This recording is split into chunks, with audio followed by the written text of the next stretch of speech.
everyone. Welcome back to the North Dakota Teaching Podcast. I'm so excited to have you listening today. If you're a first-year teacher, grab the 10 teacher tips down below to help you get started and give you a couple new tips and tricks to use in your classroom today. If not, we'll see you inside today's episode. Welcome to the North Dakota Teaching Podcast. Whether you're a first-year teacher, veteran teacher, or just a mom trying to gain some new insights, you are right where you are meant to be. Kayla Durkin, founder of the Blossoming Teacher course, is passionate about helping new teachers blossom into the teacher they were born to be. Kayla wants to help inspire teachers to be their best self, whether that means sharing about personal or professional development, self-care, or the latest and most effective teaching strategies. Through this podcast, you will hear from real teachers sharing their stories about teaching, all with one main goal in mind: to be able to make an impact and help other teachers blossom. And with that, here is your host, Kayla Durkin. Hey guys, welcome back. Today we are going to be interviewing someone named Kayla. So we have the same name, which is super fun. Kayla is a first-year teacher and she has so many great things to share with you. A few things about Kayla is that she's teaching first grade right now and she loves to travel. Oh, and a side note, teaching wasn't her original career idea. I'm so excited for you to get to know her. So without further ado, here is Kayla Barnes. Hi, I'm so happy to be here. Hey, Kayla, I'm so glad you're here too. Why don't you start by telling us a little bit about yourself?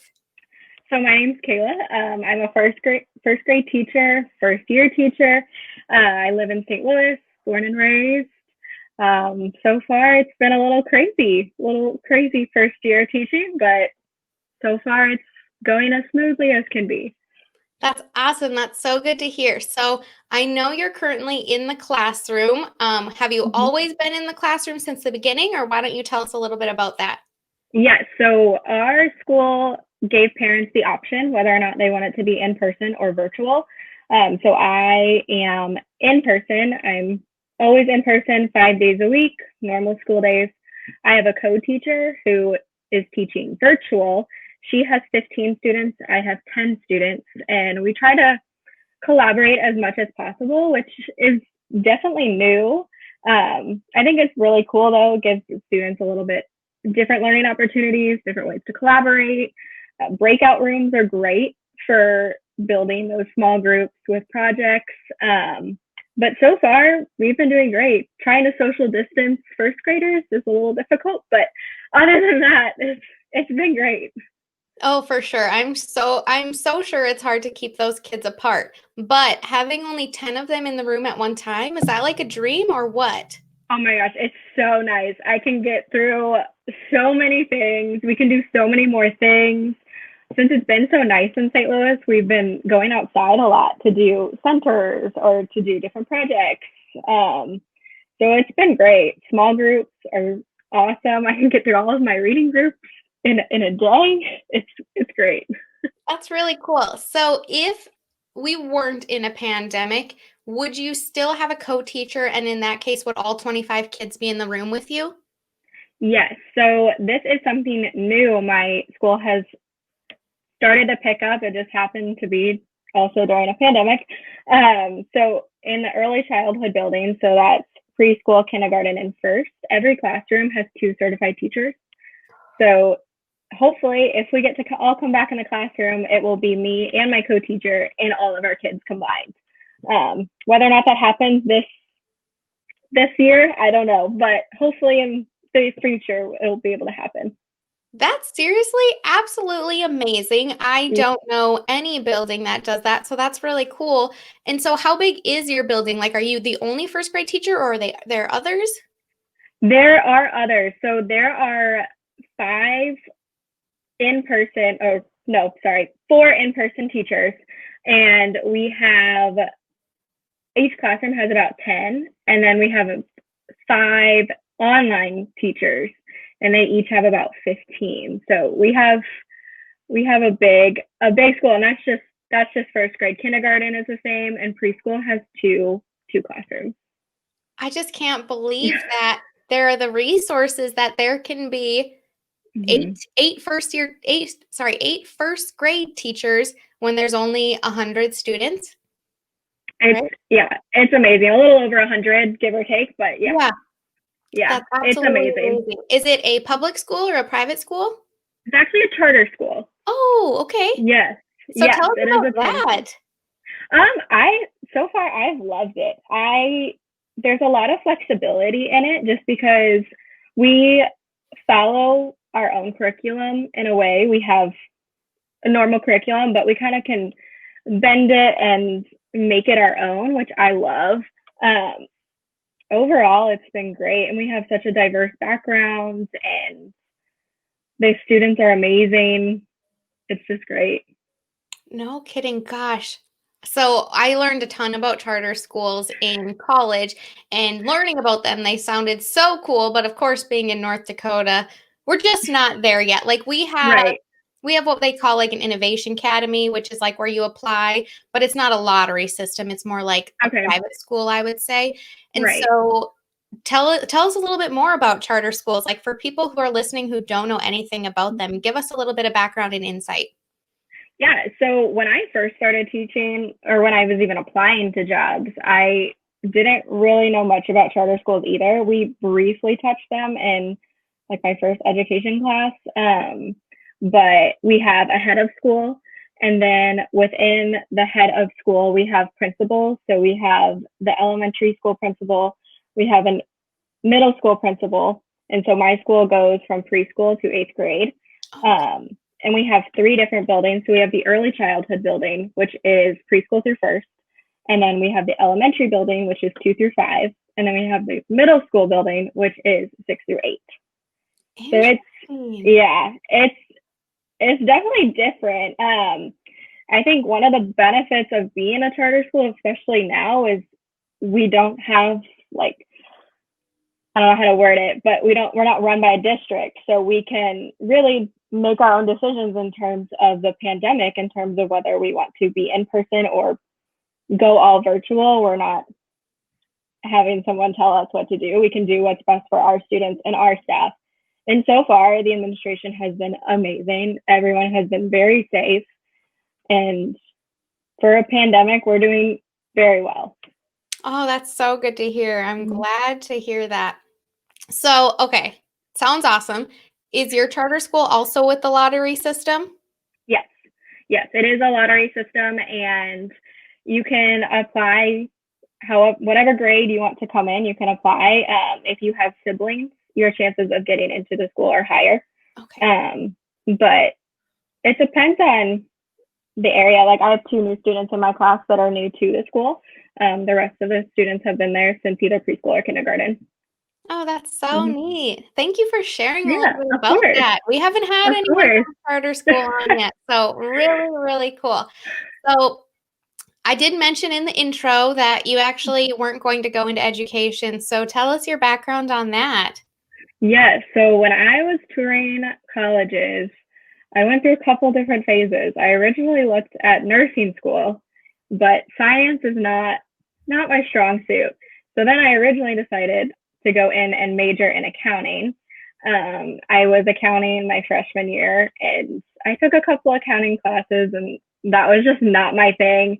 I said in the document I sent you that I went in for the money, just because like it's known that you don't become a teacher to make good money, basically, which is probably not a good reason to go into accounting for the money.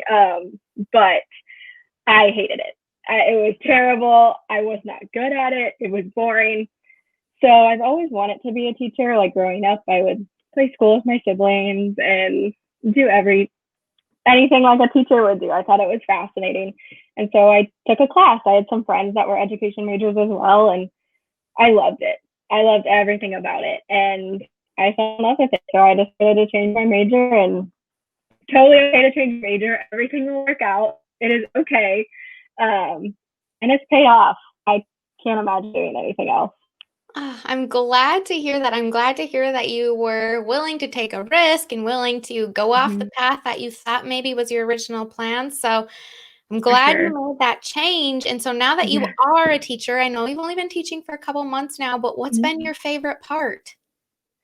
I think just getting to know my kids. Like, there's only 10 of them, so as opposed to 25, I know them really well, and we're only a couple of months in, and just seeing their faces every morning, it just makes me excited to go to school, go to my job. I love everything about it. I like that one thing I loved doing in the beginning of the year was decorating my classroom and getting all my supplies together, and it's just fun. I like getting to be creative in that sense because I'm not a super creative person, but teaching is something that allows me to be creative and kind of just think outside the box and try different things. Absolutely. It's such a creative outlet too when you are decorating your classroom, and especially when you get the keys to your room for the first time, or most rooms, I'll say. A lot of rooms you walk in and you're like, oh no, what am I going to do with this space? And Right. then you start decorating and you see it come to life. So that's For awesome. sure. For Okay. sure. Yeah. Oh, sorry. What were you going to say? No, you're good. No, you're good. I felt the same thing when I walked in. There was just so many things I wanted to do with it and so many ideas and trying to get it all done. It's just one thing at a time. Yeah, definitely. And that's something you mentioned too, is that you have a hard time doing one thing at a time. We'll talk about that, but I want to know, do you have any like classroom management strategies that you've been using, or behavior systems that have been working for your kids? So in terms of time management, my kids love timers. That they know that when the timer runs out, it is time to clean up and transition to something else. I just use the timers on YouTube, and they usually have like fun music behind it and stuff like that, and they love it. But I don't really have a clip chart or anything like that. One thing that we do is a secret student. So at the end of the day, we all know we do a little drum roll and I announce a secret student, and that is someone who followed directions throughout the day, was a good friend, was being kind, followed directions, got all their work done, and that is sort of a motivator. And they're always super excited whenever they get it. And we practice clapping for other people because it is important to be happy for our friends that did well. And I try to make sure everyone gets a turn at least once, and it works very well. Overall, my kids are amazing and they're great. I couldn't have asked for a better first year class. Oh, that's so awesome. I will put a shameless plugging for just a second. If any of you are wondering what little secret student awards look like, I do have them in my Teachers Pay Teacher store for only $1. So you can head there. Don't feel like you're missing out. But secret students are seriously so fun. It lets the kids feel like they're doing the right thing, but it also holds them accountable, because sometimes, I'm not sure if Right. you've had to, but you might get to the end of the day and you might be like, you know Mm-hmm. what? Our secret student wasn't shining today. Right. For sure.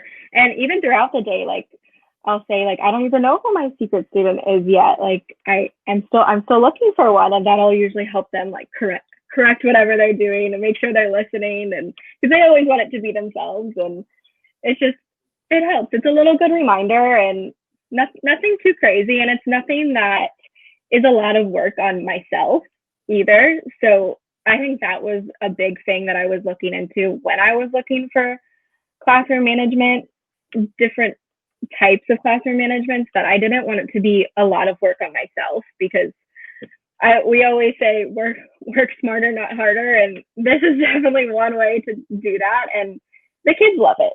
So I think that's important. Oh, for sure. Definitely. I'm glad you mentioned that. And so, just a little bit ago, we also mentioned that you have a hard time doing one thing at one time. So, elaborate on that. Yes. So a planner is your best friend. Definitely have a planner. And I have a daily one. So I have one page for each day. And I try to spread out my to-do list among different days. Um, and it's okay if I don't get it done. I always have to tell myself that, like, if I don't get this one thing printed or if I don't get this one thing copied, like, it's okay. It will get done. But sometimes, especially in the beginning of the year when I was just getting into my routines and getting into all of my responsibilities that I needed to keep track of, it was a little overwhelming. And I was just like, I need to get it done, and I need to get it done today. Like, when I have all year to basically get it done. Like, so I just do one thing at a time, and I try to finish that one thing, because I tend to start everything on my to-do list and then I don't finish any of them, and then it's just not productive. So I just try to focus on one thing, do really good at that thing. And if it's done, great. And if I have time left, I'll move on. But if not, it's okay. I try not to bring work home either, That's because awesome. that is something that I've always been told, that leave work at work and home at home. So I've been trying my best to do that. That doesn't always happen, but I've been trying my best. I think setting those boundaries is amazing. And when you set them during your first year of teaching, you're only going to get better at them. Of course, we know it's hard. Of course, there are always going to be things where, oh, I want to do this really fun activity tomorrow, so I need to prep that. Like, yes, you might have to stay a little bit longer to do things Right. like that. But when you set that boundary and when you say, hey, you know what? I have a life outside of this building too, because you should. Right. Yes, For being a sure. teacher is super important, but you need to have you time too. Right. Oh, for sure. For sure. I think that's one of the things that I always tell myself. Like, sometimes, especially early in the year, and even now, like, it's hard for me to leave because I have stuff left on my to-do list. So I have to almost like make myself leave. And even if that's leaving your laptop at school, like, sometimes I do that just because I I won't get off of it. And it's hard, but I don't want to burn out, and I want to still love my job at the end of my first year of teaching. And it's just all about balance. And I think that's very, very important for first year teachers, especially. I'm so glad you said that. It is. It truly is about balance and it's hard, but when you leave your teacher bag at school, when you leave the stuff at school, yes, you might be at home and you might be thinking, "Oh, I could have been doing this," but you can't because it's not there and you need that Right. too. For sure. And just find things that you like to do at home. Like, find a book or find a good TV show or listen to music, work out, like, find other things that aren't school related that you like to do. And they'll kind of shift your mindset towards doing your home stuff at home and not worrying about all the school stuff you have to do. Yes, definitely. So, speaking of the things that are sometimes on your to-do list, I know you mentioned that your school is really trying to get into project-based learning, right? Yes, yes, they are. They are. We actually just finished a unit over communities, and the final project was building or making a guide for a newcomer to our community. So each of my students chose a different place around the St. Louis community. So Ted Drew's was one, the St. Louis Zoo was another, the Arch was one. Some even chose the school that I'm at, and they wrote some things that a newcomer should know. What they drew little pictures, what it looks like, and we talked a lot about maps. We talked a lot about what to do there, why we should go there, and I really liked it. I think it's great. It took a little bit getting used to for me, just to try to incorporate math, social studies, reading, writing, all of that into one. But now that we're in our second unit, which is all about the weather, it's a little bit, I understand it a little bit more for myself. And I think my students understand it a little bit more as well. But overall, it's great. It's very engaging. There's so many different things you can do with it. And I think it's awesome. And you have to remember, for those of you who are listening, Kayla teaches first grade. She's doing these amazing things with first graders. When you set expectations, students will rise to meet them. Like, I'm sure in the beginning it was, I mean, they want to do everything. They're first graders, they're busy, but I'm sure it For was sure. hard to kind of get them to do all the things you needed them to do. Right. For sure. We had to take it step by step. Like, we had to do all of our writing. Then we had to and we got rough drafts too. So we did even more than one draft of our guide. And it takes time. Like, it took us, we did this since the beginning of the year, starting in August, and we just finished in mid-October. So it's supposed to take time, and it's supposed to show them the writing process. And some of my students, writing is not their strong suit, but this helps them build those writing skills, practice those letter formations, and everything. I was amazed at what they came up with. And we even did research together, and just the things that they were curious about, like, just blew my mind. If you give them a task, they will achieve, if not overachieve, what you expect. That's so cool. I'm so glad that you're doing that with your students. And so, if anyone's listening and they're thinking, that sounds amazing, how can I do it with mine? Do you have any ideas of what a good starting point is if someone's never even really heard of project-based learning? Yeah, so we use a lot of our lessons and kind of expand from PBL Works. That's our main homepage. Rain or shine is the weather unit that we're doing. And they kind of give you a rough outline. It's free for the rough outline. And you can just kind of branch off from there and include different aspects. Project-based learning just incorporates everything together. So just starting small, starting with incorporating math and writing together and see what your students can do. And it's amazing. It's really, really cool. Right. You don't have to have your very first project be where you're just going to dive right in and say, well, I need to do social studies, reading, math, art, science, history. Like, you don't have Right. to do it all at once. No, You can just do some cross-curricular planning, make reading and for math sure. alone. For sure. Yeah. Start small. Start very small. With community, there's so many different things you can do. Incorporate maps, and within maps, you can incorporate math. And it can be simple math. Like, we're not multiplying and dividing and all of that stuff, just basic addition and subtraction. And math can also teach them how to use a number line. It can teach them how many steps does it take to get from one place to another. Just very basic things can help them understand what you're teaching better, because that they made the connection between maps and community. And our community, we can draw our community on a map, and it was really cool. It's Yeah, really that cool. is super cool. And you said to get started, you use the website PBL Works. Is that what you said? PBL Works, yes. Awesome. And it had Yep. that template that you kind of followed or a guideline? Yes, it does. And there's all different kinds of units on there too. So there's a million different things, and across different grade levels too. Super cool. Thank you so Yeah, much for sharing that. of So course. I know we're already getting close on time, and it feels like we just got on here, I but know. to kind of wrap things up, I know you've already shared some really great tips, but do you have any like final thoughts you would like to leave with any first year teachers or student teachers who are listening and aspiring to be a teacher? Yeah, it's okay to get overwhelmed. My first couple of weeks, I was very overwhelmed. Just take it day by day.